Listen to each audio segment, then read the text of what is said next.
মাঝে মাঝে খারাপ সময় আসবেই। আসবে মানে আসবেই। কখনো কখনো বিনা নোটিশেই আসবে।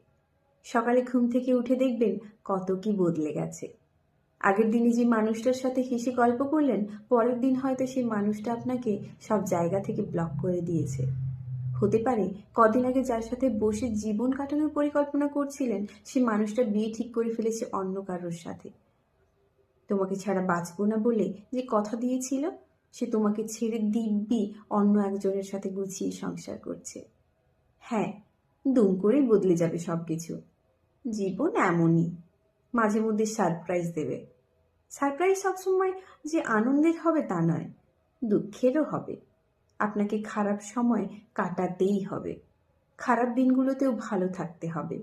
যখন মনে হবে খারাপ দিন চলছে, তখন আপনি অনেক কিছুই করতে পারেন। যা ইচ্ছে হবে তাই করার সুযোগ পাবেন। নিজের জন্য ভাবার বেস্ট টাইম এটা। হাতে টাকা থাকলে যেটা কেনার খুব শখ ছিল, সেটা কিনে ফেলতে পারেন।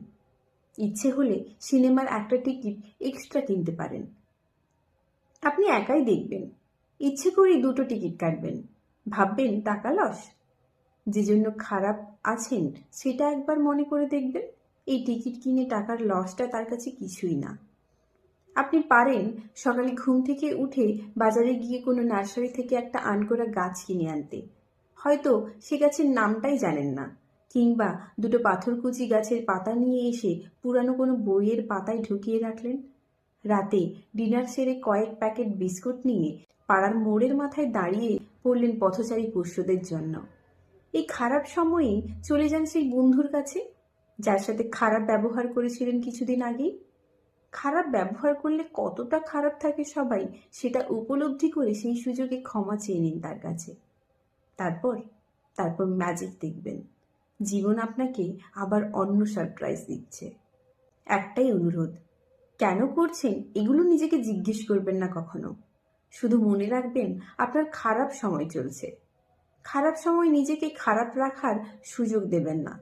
যখন ভালো সময় চলছিল তখন যেমন নিজেকে জিজ্ঞেস করে কিছু করেননি, যা করেছেন আবেগে, এক্ষেত্রেও তাই। খারাপ সময়েই মানুষ সব থেকে বেশি নিজেকে কাছে পায়।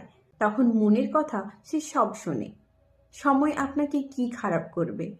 খারাপকে দূরে সরিয়ে সময়কে ভালো করে নিন। সময় নষ্ট করবেন তো সময় আপনাকেই নষ্ট করবে।